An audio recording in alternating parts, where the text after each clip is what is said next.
Assalamu alaikum, dear friends. So the topic which we are going to start today is antidepressants. Mean the medications are drugs which are used for the treatment of depression. Okay. So next we will study the what is depression. Depression is a form of psychiatric condition that involves body mood and thoughts. Depression क्या है कि depression हमारे psychiatric condition है जिसमें हमारी body mood और हमारे thoughts मतलब ख्यालात वगैरह इन्वॉल्व होते हैं. So क्या होता है कि most common of the effective disorders like disorders of mood rather than disturbances of thought or cognition. इसमें क्या होता है कि आपके मूड के डिसऑर्डर्स वगैरह होते हैं. World wide the depression is major cause of mental disability. World wide mental disability का डिप्रेशन एक मेजर कॉज है. It is a medical condition. ये एक मेडिकल कंडीशन है जिसमें क्या होता है कि जिसके डायग्नोसिस और ट्रीटमेंट की ज़रूरत होती है. ओके. तो क्या है कि डिप्रेशन के अबाउट कुछ फैक्ट्स यहाँ पर दिए गए हैं कि percentage of population like mens के अंदर ऑलमोस्ट 10% तक होता है डिप्रेशन. ओके.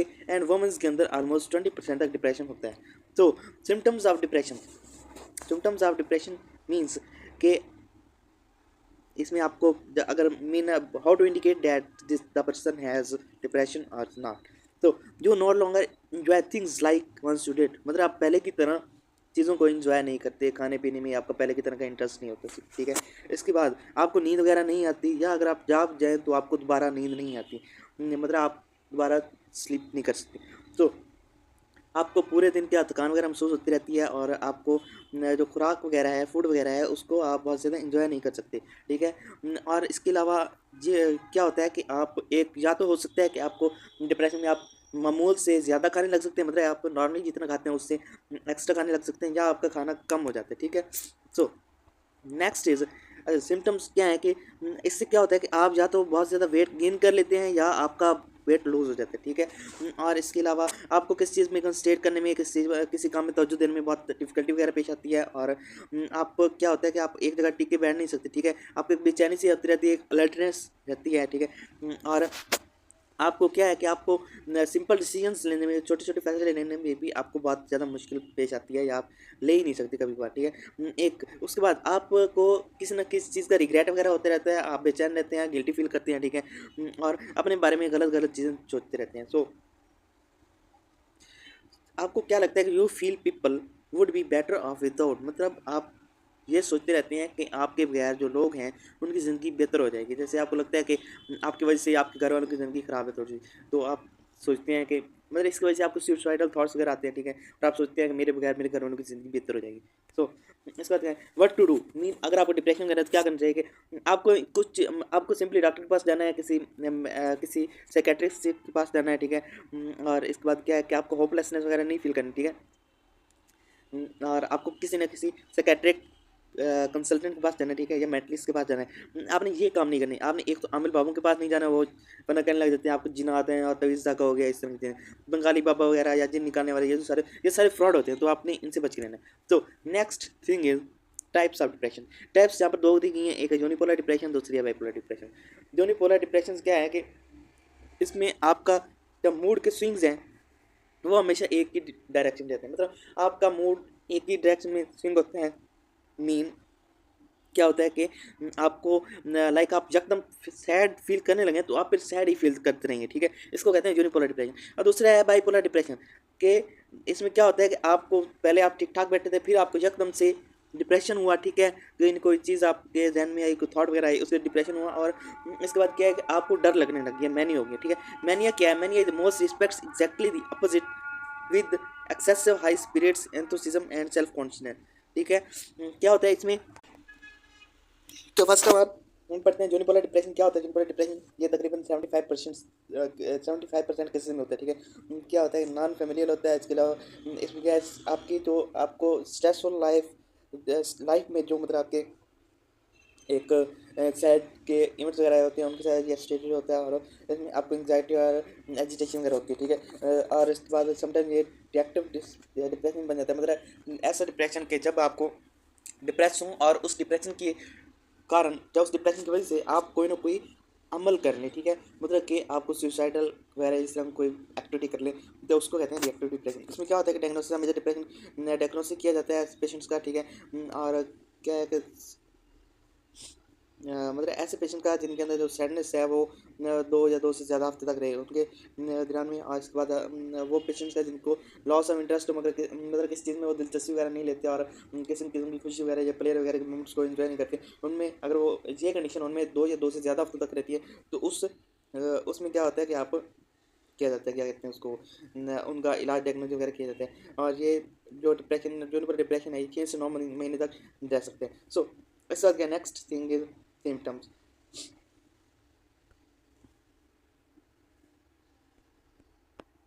अच्छा, सिम्टम्स कौन से हैं? लॉस ऑफ एनर्जी मतलब वीकनेस वगैरह फील होना, एनर्जी वगैरह लगना कि बॉडी में हमारे एनर्जी वगैरह नहीं है, इसकी ये होती है। और इसका वर्थलेसनेस मतलब ऐसा फील होना कि हमारी कीमत नहीं होती, नहीं है, हम फजूल है, इस तरह की चीज़ें। इनअप्रोप्रिएट गिल्ट वगैरह मतलब आपको किसी ऐसी चीज़ की वजह से गिल्ट होते रहना जो कि बनते ही नहीं है। गिल्ट आपको एक लाइक अनयूजुअल फीलिंग आती है, ठीक है। इसके बाद क्या है, सोचने समझने में और किसी चीज़ पर तवज्जो देने में, कंसंट्रेट करने में आपको मुश्किल पेश आना इस ये हो सकती है। और उसके बाद क्या है कि देख रहे हैं थॉट्स ऑफ डेथ मतलब मौत की और सुसाइड वगैरह की थॉट्स वगैरह आती हैं, ठीक है, ये चीज़ हो सकती है। सो नेक्स्ट क्या है कि फिजिकल स्लोइंग, आपका जो रोज़मर्रा की फिजिकल एक्टिविटीज़ वगैरह है वो स्लो हो जाती हैं, एजिटेशन वगैरह होती है, थकावट वगैरह हो ही रहती है, ठीक है, फटीग वगैरह महसूस होती है। इसके बाद मुसलसल एक सैडनेस का मूड सा रहता है, ठीक है, ये हो सकती है इसके दौरान। और इसके बाद क्या हो सकती है, किसी भी चीज़ में इंटरेस्ट या प्लेयर वगैरह का खत्म खुशी वगैरह जो मिलती है कोई काम करके, कोई खेल वगैरह खेल गए तो उसमें इंटरेस्ट वगैरह प्लेयर वगैरह जो मिलनी होती है वो खत्म हो जाती है, ठीक है, आप उसको फील नहीं कर सकते। और इसके बाद आपकी नींद वगैरह और जो आपको बॉडी वेट वगैरह है उसमें आपका एक सिग्निफिकेंट चेंज देखने मिलता है। और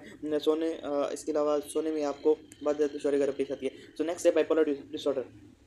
बाइपोलर डिसऑर्डर क्या होता है, ये बाइपोलर डिप्रेशन से है, ठीक है, कि इसमें क्या होता है visually appear elderly adult life मतलब कि आप जब अडल्ट हो जाते हैं like about when you are about the age of 30, so at that time जो मैं फील दिस फीलिंग। सो क्या है, इसमें ये लेस कॉमन होता है और रिजल्ट्स इन ऑसिलेटिंग डिप्रेशन हो सकता है, मेनिया वगैरह हो सकता है, डर वगैरह लगना, इस तरह की चीज़ें, और ये कई हफ्तों तक रह सकता है, ठीक है।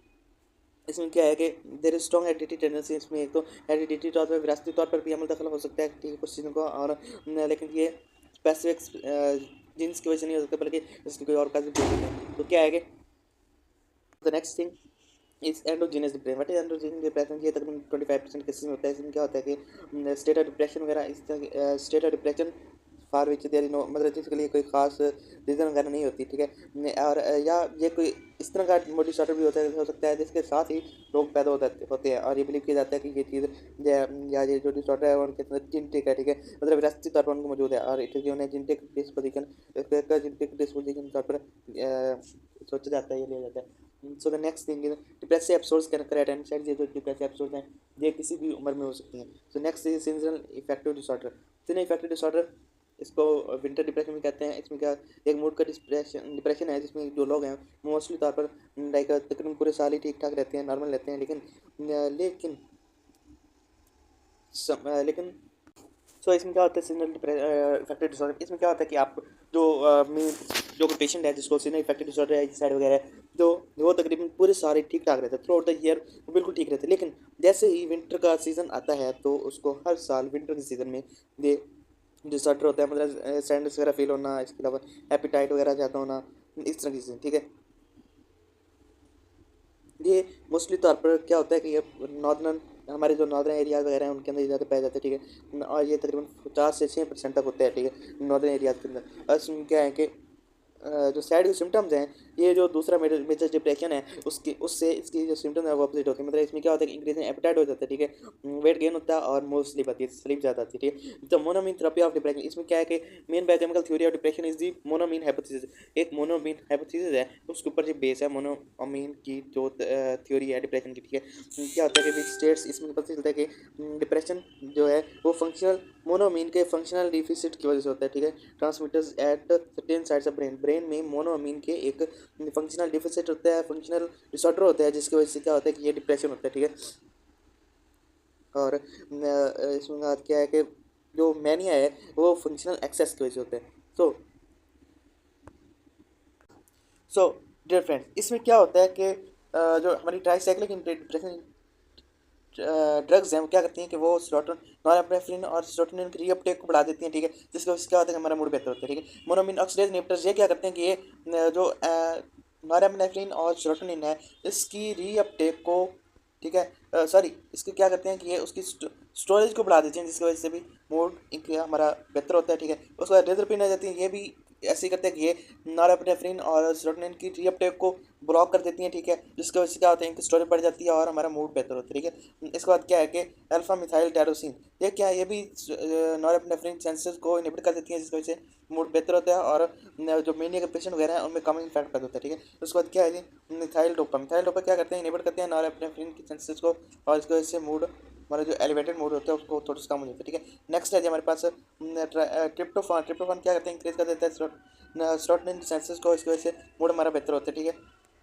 सो नेक्स्ट थिंग नॉरएपिनेफ्रिन, उसके बाद हमारे पास एक और आती है कंडीशन जिसको कहते हैं नॉरएपिनेफ्रिन डेफिशिएंसी सिंड्रोम। इसमें क्या होता है कि नॉरएपिनेफ्रिन की डेफिशिएंसी हो जाती है, इसकी वजह से क्या होता है कि इम्पेयर्ड अटेंशन होती है। ठीक है, हमारी जो अटेंशन है वो बढ़ती रहती है, उसका हमें मतलब कि एक चीज़ों पर कंसंट्रेशन करने में प्रॉब्लम वगैरह पेश आती है। उसके बाद क्या है कि हमारी जो वर्किंग मेमोरी है वो बहुत ज़्यादा कम हो जाती है। ठीक है, इसके बाद इंफॉर्मेशन प्रोसेसिंग, मतलब हमें कोई भी बात समझनी हो, ठीक है, अंडरस्टैंड करना हो किस चीज़ को, तो उसमें बहुत स्लो, हमारा माइंड बहुत स्लो काम करता है, और इसके बाद हमारा मूड डिप्रेस रहता है, फिर साइकोमोटर रिटार्डेशन होती है, फटीग वगैरह होती रहती है, मतलब थकान वगैरह की फीलिंग आती रहती है। ठीक है, और इसके बाद है जी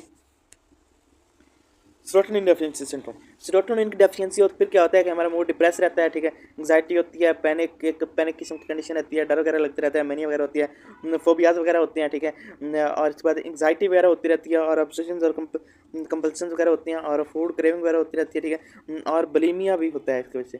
सो नेक्स्ट है जी हमारे पास टाइप्स। इसके टाइप्स में हमने पहले भी इसके टाइप्स देखे हैं, tricyclic anti depressants, atypical anti depressants, ठीक है, selective serotonin reuptake anti depressants. So उसके बाद है जी मोनोमीन ऑक्सीडेज इनहिबिटर्स।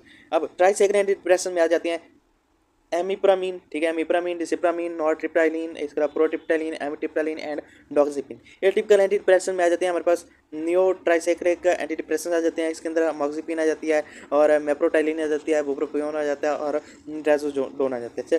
फिर उसके बाद सेलेक्टिव सेरोटोनिन रीअपटेक इनहिबिटर्स देखें तो उसमें हमारे पास फ्लोक्सिटिन आ जाता है, इसके बाद सर्टालिन और पेरोक्सिटिन आ जाता है। ठीक है, फ्लोक्सिटिन, सर्टालिन और इसके बाद पेरोक्सिटिन आ जाते हैं। मोनोमीन ऑक्सीडेज इनहिबिटर देखें तो इसमें आइसोकार्बोक्सिलाइड आ जाता है, फिनल जीन आ जाता है, और ट्रेनाइल साइप्रोमीन आ जाता है। ठीक है, फिनालजीन, ट्रेनाइल साइप्रोमीन एंड आइसोकार्बोक्साइड। तो इसके बाद मैकेनिज्म एक्शन देखें तो क्या होता है कि इनहिबिट होते हैं किस चीज़ को, जो tricyclic anti depressants, selective serotonin reuptake inhibitors और न्यूअर जो ट्राइसाइक्लिक एंटी डिप्रेसेंट्स क्या करते हैं, इनहिबिट करते हैं नॉरएपिनेफ्रिन और सेरोटोनिन के रीअपटेक को इनहिबिट करते हैं। ठीक है, और इसके बाद जो हमारे हैं जी monoamine oxidase inhibitors. मोनोमीन oxidase inhibitors क्या करते हैं, इनहिबिट करते हैं मोनोमीन ऑक्सीडेज एंजाइम को। ठीक है, उसके बाद जो हमारे सेलेक्टिव सेरोटोनिन सेरोटोनिन की दो टाइप्स होती हैं, आगे उसको सेरोटोनिन 2A कह सकते हैं और सेरोटोनिन 5-HT2C एंटागोनिस्ट कहते हैं। ठीक है, ये क्या होते हैं कि इसमें जो ड्रग्स आती हैं जो ये काम करती हैं एंटागोनिस्ट, इनको मतलब एंटागोनाइज करती हैं। ठीक है, उसमें आ जाती हैं निफेजोडोन, ट्रेजोडोन और मेट्रेजिपिन, निफेजोडोन, ट्रेजोडोन और मेट्रेजिपिन। सो नेक्स्ट है जी हमारे पास alternation of norepinephrine output. Norepinephrine की आउटपुट होनी होती है, अगर वो अच्छी तरह से नहीं आ रही तो उसके अल्टरनेट के तौर पर जो ड्रग यूज़ की जा सकती है वो है जी bupropion. This stimulation of 5-HT1A receptor दे देते हैं। ठीक है, और इसके बाद है जी अल्फा-2A एंटागोनिस्ट। ठीक है, उसके बाद ट्राइसाइक्लिक एंटी डिप्रेसेंट में देखें तो हमारे पास कौन कौन सी ड्रग आती हैं, एमिट्रिप्टाइलिन, मेप्रामीन, और इसके बाद डिसिप्रामीन, नॉरट्रिप्टाइलिन, प्रोट्रिप्टाइलिन, डॉक्सिपिन। ठीक है, एमिट्रिप्टाइलिन, नॉरट्रिप्टाइलिन, प्रोट्रिप्टाइलिन, डिसिप्रामीन, इमिप्रामीन एंड डॉक्सिपिन। सो नेक्स्ट हमारे पास ट्राइसाइक्लिक एंटी डिप्रेसेंट्स में क्या आती हैं कि इनका एक थ्री रिंग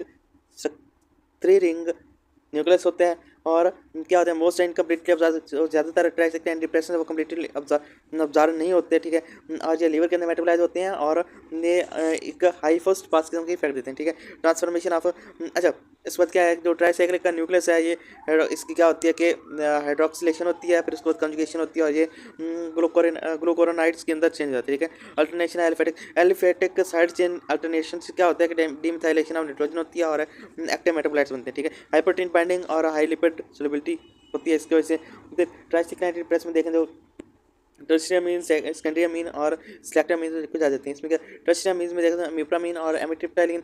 अच्छा, इमिप्रामीन और एमिट्रिप्टाइलिन क्या करते हैं कि ये डिसिप्रामीन और नॉरट्रिप्टाइलिन सॉरी, इसके बाद ट्राइसाइक्लिक एंटी डिप्रेसेंट, इसमें ये आप कह लें कि ये थर्ड जनरेशन की हैं, ठीक है, और ये सेकंड जनरेशन की हैं, और ये फर्स्ट, इसके बाद ये फर्स्ट जनरेशन के हम पढ़ेंगे, या सिलेक्टिव जो कि सिलेक्टिवली तौर पर नॉरएपिनेफ्रिन या सेरोटोनिन के लिए होती हैं, वो हम पढ़ेंगे, ठीक है। उसके बाद मिप्रामिन, अब जो टर्शरी अमीन्स हैं उनमें हमारे पास आ जाती हैं मिप्रामिन और एमिट्रिप्टाइलिन। उसके बाद सेकेंडरी अमीन में हमारे पास आ जाती है, उसके बाद जो हो सकती हैं वो डिजिप्रामिन और नॉरएपिनेफ्रिन है। उसके बाद सिलेक्टिव तौर पर जो नॉरएपिनेफ्रिन तो क्या करते हैं कि बढ़ा देते हैं। अच्छा, सेकेंडरी अमीन क्या करते हैं, ये नॉरएपिनेफ्रिन को सेरोटोनिन से बढ़ा देते हैं, ठीक है। और जो टर्शियरी अमीन क्या करती हैं, ये सेरोटोनिन को नॉरएपिनेफ्रिन से बढ़ा देते हैं। तो नेक्स्ट है हमारे पास ट्राइसाइक्लिक। अच्छा, इनका मैकेनिज्म एक्शन क्या है कि ये नॉरट्रिप्टाइलिन की रीअपटेक को इनहिबिट करते हैं, जिसका क्या होता है कि एक इमीडिएट एक्शन होता है, नॉरएपिनेफ्रिन बढ़ जाती है, और इसके अलावा जो हमारी सेरोटोनिन है वो भी बढ़ जाती है स्नैप्स के अंदर। आफ्टर क्रोनिक ट्रीटमेंट के बाद जब इसका 2 से 4 वीक तक ट्रीटमेंट किया जाता है, तो उसके बाद क्या होता है, take up 4 weeks for all antidepressant to effect, मतलब अगर अच्छी तरह से जो हमारे ट्राइसाइक्लिक एंटीडिप्रेसेंट्स हैं उनका इफेक्ट लेना हो तो उसके लिए तकरीबन 4 एक हफ्ते लग जाते हैं। सो नेक्स्ट है हमारे पास ट्राइसाइक्लिक एंटीडिप्रेसेंट्स। इसके साइड इफेक्ट्स क्या है, एट्रोपिन लाइक साइड इफेक्ट्स होते हैं, जैसे कि ड्राई माउथ वगैरह हो सकते हैं इसकी वजह से, पैराडॉक्सिकल एक्सेसिव परस्पिरेशन हो सकती है, कॉन्स्टिपेशन हो सकती है, ब्लड विजन हो सकता है, मेडियासिस हो सकती है, मेटालिक टेस्ट आ सकता है, यूरिन की रिटेंशन हो सकती है, ठीक है, मस्कुलिन ब्लॉकेज हो सकती है, इसके बाद आर्थोस्टैटिक हाइपोटेंशन हो सकती है, इसकी वजह से अल्फा 1 AR और पॉसिबली अल्फा 2 AR की ब्लॉकेज हो सकती है, ठीक है। नेक्स्ट है ड्राउजीनेस वगैरह हो सकती है, इसके सेडेशन हो सकती है, वेट गेन हो सकता है, और उसके बाद हिस्टामिन रिसेप्टर्स की ब्लॉकेज हो सकती है, ठीक है। नेक्स्ट है ट्राइसाइक्लिक, इसके बाद मोस्ट सीरियस जो साइड इफेक्ट्स हैं, कार्डियक टॉक्सिसिटी हो सकती है, इसकी वजह से पल्पिटेशन हो सकती हैं, ठीक है, कार्डियक टॉक्सिसिटी की वजह से पल्पिटेशन हो सकती है, ट्रैकिकार्डिया हो सकता है, मतलब बीपी वगैरह इंक्रीज हो सकती है, हार्ट रेट बढ़ जाता है, इसके बाद डिजीनेस वगैरह हो सकती है इसकी वजह से, और CNS की स्टिमुलेशन हो जाती है इसकी वजह से, नॉरएपिनेफ्रिन के बढ़ने की वजह से हार्ट के अंदर, ठीक है।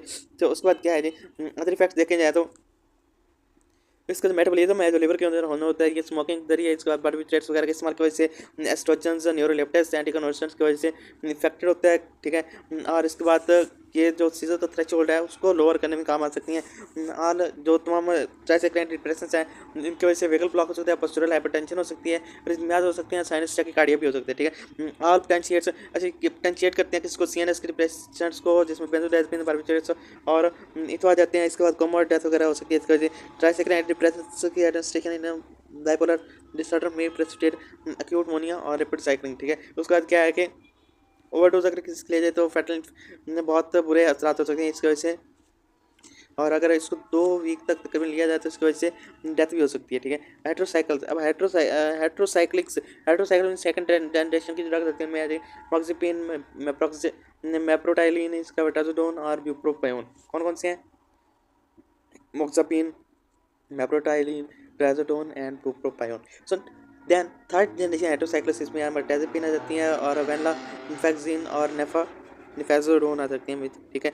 मर्टेजापिन आ सकती हैं, वेनलाफैक्सिन आ सकती हैं, और निफेजोडोन आ सकती हैं, ठीक है। नेक्स्ट है हमारे पास हाइड्रोसाइक्लिक्स भी देखें, सेकंड और थर्ड जनरेशन के एंटी डिप्रेसेंट्स क्या है आती हैं इसके अंदर, और ये एक होमोजीनियस ग्रुप बनाती है, ठीक है। सेकंड जनरेशन एंटी डिप्रेसेंट्स आती हैं इसके अंदर, और ये एक होमोजेनियस ग्रुप बना सकती हैं, जैसे कि ट्राइसाइक्लिक के साथ क्या होते हैं कि दे आर वेरिएबल बायो, इन सब की बायोएबिलिटी भी ट्राइसाइक्लिक्स की तरह टिश्यूज की तरह वेरी करती हैं, और इनके अंदर प्रोटीन की बाइंडिंग बहुत ज़्यादा होती है, और इसके अलावा कुछ के अंदर एक्टोमेटोलाइट्स वगैरह भी होते हैं, एट्रोजोडोन और वेनलाफैक्सोन, शॉर्टेस्ट प्लाज्मा लाइव्स होती हैं इनके अंदर, और ये क्या करती हैं, मैंडेट करती हैं किसको, डिवाइडेड डोज को इनके अंदर, ठीक है। नेफेजोडोन लाइक जैसे फ्लोक्सामिन होती हैं, ये क्या करती हैं कि इनेबल कर सकती हैं सिवाय P3A4 को। उसके बाद क्या है ये हाइड्रोसाइक्लिक्स आती हैं, हाइड्रोसाइक्लिक्स में क्या होती हैं कि इनका मैकेनिज्म एक्शन देखा जाए तो नॉरट्रिप्टाइलिन की रीअपटेक को इनिबिट करती हैं, और इसमें कौन सी क्या इनिबिट करती है, मेप्रोटाइलिन करती है। मेप्रोटाइलिन क्या करती है कि नॉरट्रिप्टाइलिन की रीअपटेक को इनिबिट करती है, ठीक है। और इसके बाद जो निफेजोडोन, मर्टेजापिन और ट्राजोडोन है, ट्राजोडोन मर्टेजापिन ये क्या करती हैं कि ये सेरोटोनिन की रीअपटेक को इंटेगोनाइज करती हैं, रीअपटेक उसको नहीं बन जाती, जिसमें क्या है कि और फॉर इंटेगोनिस्ट की तरह काम करती हैं फॉर HT2A और दूसरे रिसेप्टर के लिए। तो इसके बाद जो नॉरेपेनेफ्रिन के आउटपुट को अल्टरनेट करते हैं उसमें वेपरोपाइन आ जाता है और नोक्सापिन आ जाता है, ट्राजोडोन आ जाती है। वेपरोपाइन, ट्राजोडोन और मोक्सापिन आ जाती है। नेक्स्ट आती है नाइट्रोसाइक्लिक्स में देखते हैं, इसमें मोक्सापिन आ जाती है और मेप्रोटाइलिन आ जाती है, ठीक है। तो मेटाबोलाइट्स ऑफ लॉक्सापिन, ठीक है, इसमें क्या होता है कि मेटाबोलाइट्स ऑफ लॉक्सापिन एंड एंटीसाइकेटिक, ठीक है। मोक्सापिन क्या है, मेटाबोलाइट है किसके, लॉक्सापिन क्या है, एक एंटीसाइकोटिक ड्रग है, ठीक है। ये क्या करते हैं, रिटेन करती हैं कुछ एंटीसाइकोटिक एक्टिविटी को और इसके बाद प्रेजेंट एक्टिविटी को रिसेप्टर्स को एंटागोनाइज करती हैं, ठीक है। प्रिवेंशन लाइक सिम्टम्स को ये ट्रीटमेंट करती हैं और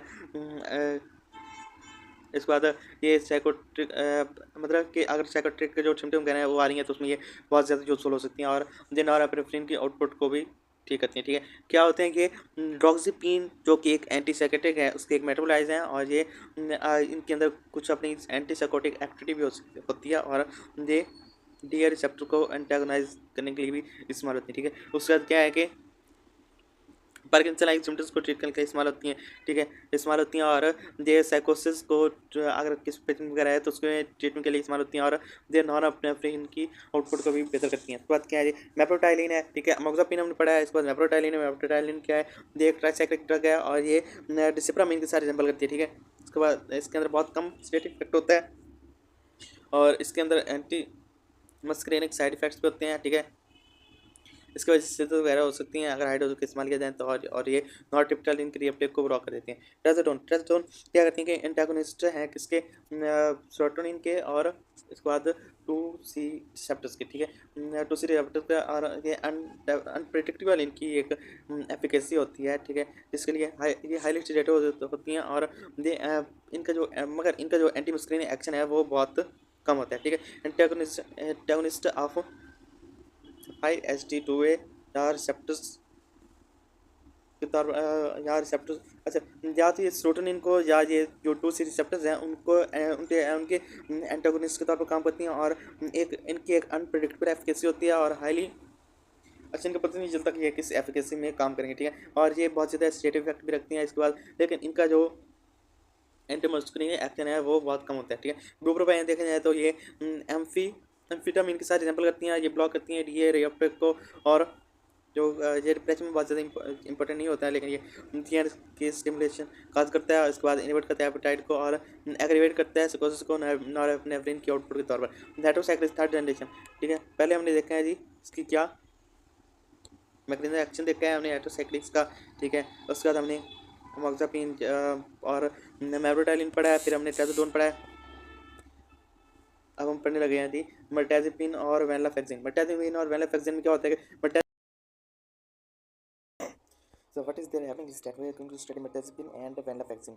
What happens in that mirtazapine antagonizes 5-HT2A and 5-HT2C receptors. So it also antagonizes what alpha 2 adenosine receptors, thus increasing norepinephrine and 5-HT receptors. So very sedating means it produces the sedative effect. So venlafaxine, what is venlafaxine? It has short plasma life, so can be given to individuals in divided doses, ठीक है। उसके बाद क्या है कि potent inhibitors of 5-HT reuptake, ये 5-HT reuptake के inhibitors मतलब ये serotonin की reuptake को inhibit करती हैं और norepinephrine की reuptake को inhibit करते हैं लेकिन बहुत कम। At low concentrations it acts like an SSRI. At low concentrations it acts like an selective serotonin reuptake inhibitor. What is going to happen there is SSRI is selective serotonin reuptake inhibitors, so these include fluoxetine, sertraline, sertraline, and fluvoxamine, ठीक है। So next is these drugs SSRI selective serotonin reuptake inhibitors mostly prescribed for the treatment of depression, so it has some side effects, ठीक है, but it is rather safe, but it is still safe, more rationally prescribing and better patients complicating। अच्छा, इसका क्या है कि adverse effects में कौन कौन से आ जाते हैं, नोजिया आ जाता है, इसके अलावा है ये डिक्रीज लिबिडो आ जाता है, फिर डिक्रीज सेक्सुअल फंक्शन आ जाती है इसके अंदर। तो लो ट्रीट फॉर ओवरडोजेज, ठीक है। इसके बाद क्या है कि लो ट्रीट फॉर ओवरडोज सुसाइड में be considered in severe depression, in the case of severe depression suicide में बी कंसिडर्ड, सुसाइड भी हो सकती है, ठीक है। इसका क्या SSR है, इसका मैकेनिज्म एक्शन है कि ये सेरोटोनिन की रिअपटेक को इनहिबिट करते हैं और इस पर क्या करते हैं कि जो सेरोटोनिन की रीअपटेक है उसको इनहिबिट करते हैं और उसकी अपटेक को इनहिबिट करते हैं। और इस तरह से बाई इनहिबिटिंग इसकी रीअपटेक, ठीक है, इसकी रीअपटेक को क्या करते हैं, ये इनहिबिट करते हैं, इसकी वजह से इसकी अपटेक है वो इनहिबिट होती है। सो currently theory holds that mass stimulation or responsiveness are post synaptic 5-HT1 is particularly important in the action of antidepressants। क्या होता है कि जो पोस्ट सिनेप्टिक 5-HT1 रिसेप्टर्स हैं, ठीक है, वो इंपॉर्टेंट होते हैं किसके लिए, एक्शन ऑफ एंटीडिप्रेसेंट्स के लिए, ठीक है। उसके बाद क्या है, फ्लोक्सिटिन इज द प्रोटोटाइप, फ्लोक्सिटिन एक प्रोटोटाइप है। अप्रॉक्सीमेटली जो डिप्रेस पेशेंट्स हैं उनमें से जो 70% पेशेंट्स हैं वो रिस्पॉन्ड करते हैं SSRI की थेरेपी को at the end of 6 weeks, ठीक है। 6 हफ्तों के बाद ये क्या करते हैं कि सेटोस्टेरोन रिएप्टेक की जो थेरेपी है उसको रिस्पॉन्ड करते हैं, ठीक है। इसका क्या है, 4 to 6 effects are evident to patient, ठीक है। इसके इफेक्ट्स आने से पहले कि जो 4 से 6 महीने हैं वो क्या होते हैं, एविडेंट होते हैं पेशेंट के लिए। इसकी हाफ लाइफ तकरीबन होती है 16 से 24 आवर्स तक for fluoxetine metabolites. And if we have to know the half life of norfloxacin, so it is about 8 years। so फ्लोक्सिटिन and paroxetine inhibits liver enzyme, they liver के enzymes को inhibit करते हैं, particularly P450 और 2D6 enzyme, इन दोनों को inhibit करते हैं। paroxetine and acetylene, both of these have pharmacokinetics parameters similar to TCS, tricyclic, ठीक है। ट्राइसाइक्लिक अमीन्स के साथ इसकी जो फार्माकोकाइनेटिक्स है वो ऑलमोस्ट सिमिलर होती है। ड्रग इंटरेक्शन देखें तो डेंजरस होती हैं दूसरे जो एंटी डिप्रेशन है जैसे कि मोनोमिनॉक्सिडिल वगैरह हैं उनके साथ इसको लेना बहुत ज़्यादा डेंजरस हो सकता है, ठीक है। इसके बाद सर्टेन सिंड्रोम हो सकता है, इसके चाहे सिंड्रोम हो सकता है, सिंड्रोम की जो कॉमन अपने कैरेक्टरिस्टिक्स हैं या उसकी सिम्टम्स है उसमें हाइपोथर्मिया आ जाता है, नर्सल रिजिडिटी आ जाता है, चेंज इन मेंटल स्टेटस आ जाता है और बहुत से अदर वाइटल साइंस भी आ सकते हैं। So it is important to wait for 6 weeks। It will be important to wait up for the 6 weeks after medication is stopped, so before starting with another drug। so इसके लिए ज़रूरी है कि तकरीबन 6 हफ्ते तक लाइक अगर आप पहले SSRIs वगैरह लेते रहे तो उनके उसके बाद आपको क्या करना चाहिए कि तकरीबन 6 हफ्ते तक इंतजार करना चाहिए किसी और ड्रग के स्टार्ट करने से पहले, ठीक है।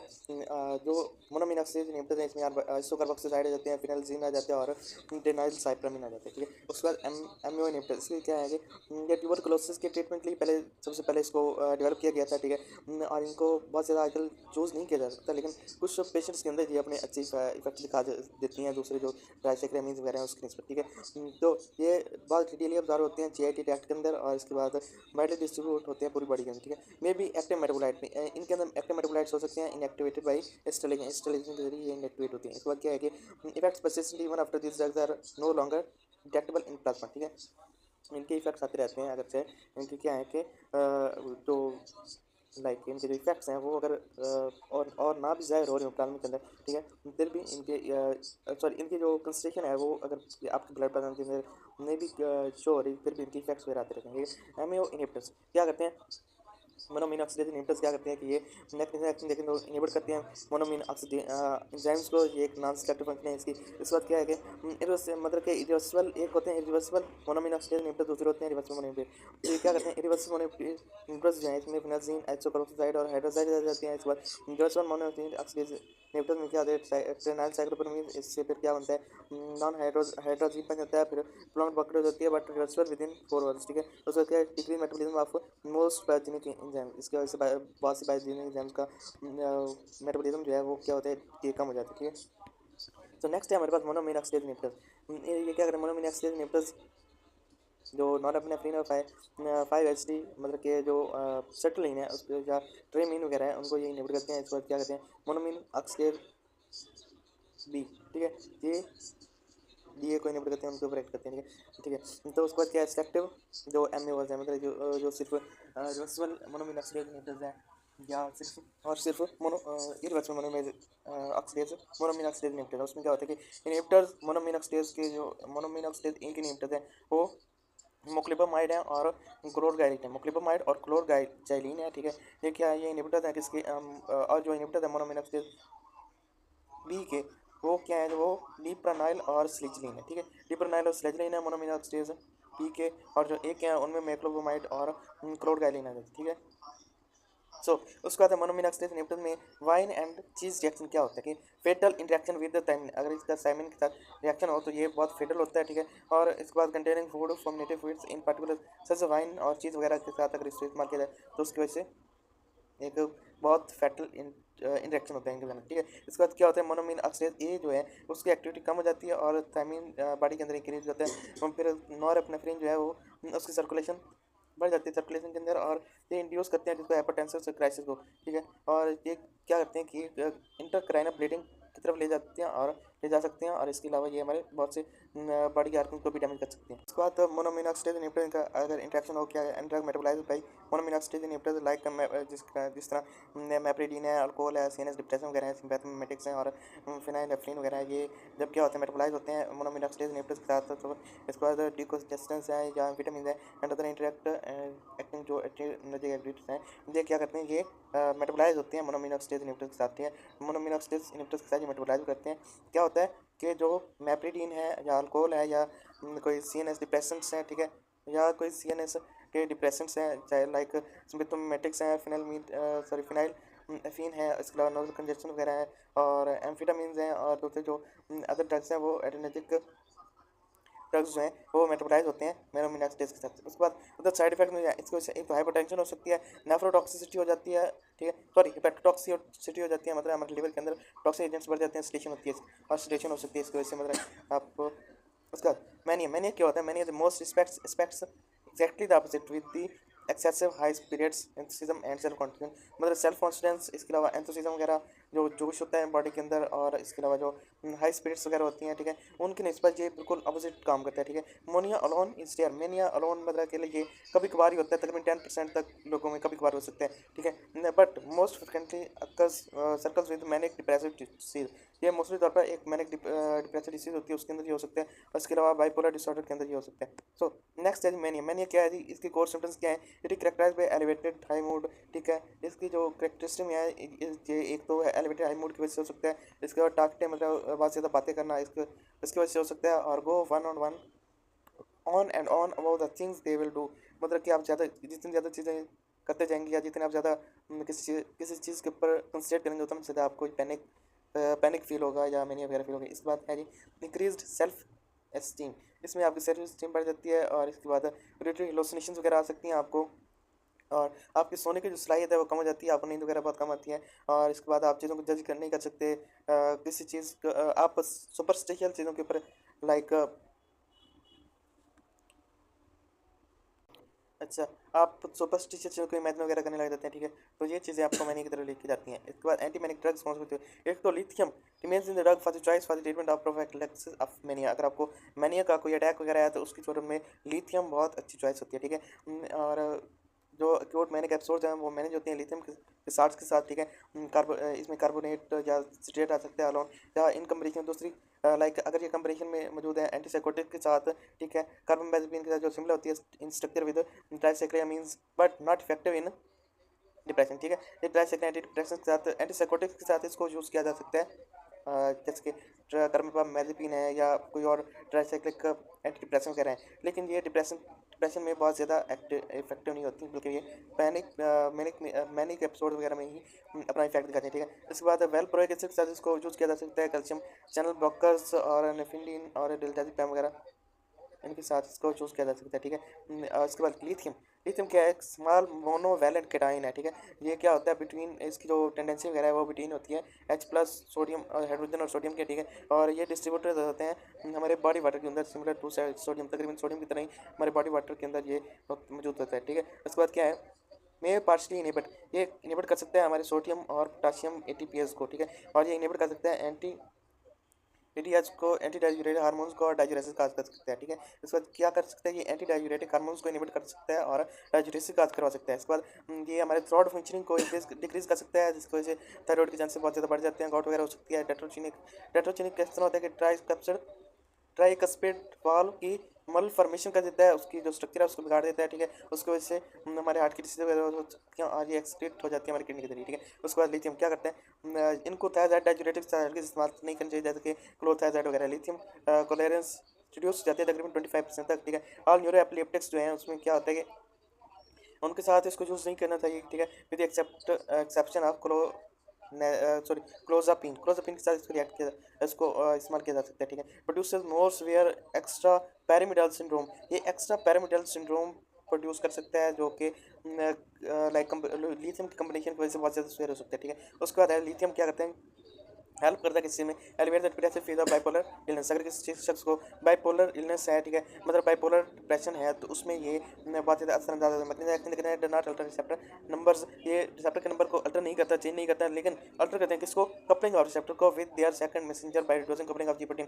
जी प्रोटीन की कपलिंग को कम करके ये क्या करता है कि जो रिसेप्टर्स की कपलिंग है सेकंड मैसेंजर के साथ, उसको ये अल्टर करता है, चेंज कर देता है, ठीक है। लिथियम इसका मैकेनिज्म एक्शन क्या है कि ये इनेबल करता है IP2 और IP1 की ब्रेक डाउन को ड्यूरिंग PIP हाइड्रोलाइज, ठीक है। और इसके बाद depletion of DAG and IP3 and decrease करते हैं किसको, कैल्शियम के आयन को in response two receptor activation. Receptor की एक्टिवेशन में ये कैल्शियम के जो आयन वगैरह है उसकी रिसेप्टर की एक्टिवेशन को रिस्पॉन्ड करता है, ठीक है। और इससे डिक्रीज करता है उसको फ्रॉम किस तरह, आई फ्रॉम 5ST2 और alpha 2 AR and muscarinic receptors and others. So alteration is adenylate cyclase and phospholipase। इसमें क्या है कि इसमें क्या होता है, ये IP2 और IP1 की ब्रेकडाउन को इनेबल कर देते हैं, ठीक है, किसके दौरान PIP की हाइड्रोलाइज करते हैं। इसके बाद क्या होता है कि डिप्लेशन ऑफ DHE और IP3 होती है, और इसकी वजह से कम हो जाता है जो रिस्पांस होता है रिसेप्टर की एक्टिवेशन से जो रिस्पांस होना है वो कम हो जाती है। रिसेप्टर में कौन कौन से जाते हैं, इसमें